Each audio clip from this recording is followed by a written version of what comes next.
সবার প্রথমে আপনারা যে কোনো একটা ব্রাউজারে চলে আসবেন। আমি এখানে ক্রোম বেছে নিয়েছি। তারপরে আপনার সার্চ অ্যাড্রেসে লিখবেন ইবোর্ড রেজাল্ট।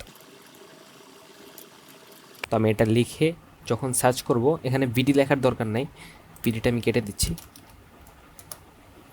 এখানে এটা চলে আসলো eboardresults.com, আপনি এটা চলে যাবেন। তো আমি এক্ষেত্রে পরীক্ষার নাম অবশ্যই এসএসসি, সেটা হচ্ছে দাখিল বা সমমান।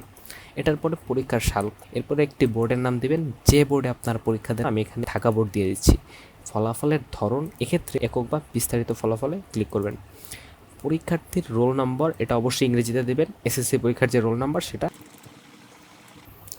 পরীক্ষার্থীর রেজিস্ট্রেশন নাম্বারের ক্ষেত্রে এরপরে এখানে একটা ক্যাপচা কোড, অর্থাৎ স্ক্রিনে যে ছবিটা দেওয়া আছে আপনার ছবিটা জাস্ট টাইপ করে দেবেন, আর কিছুই না, এটা সিকিউরিটির জন্য দেওয়া হয়েছে।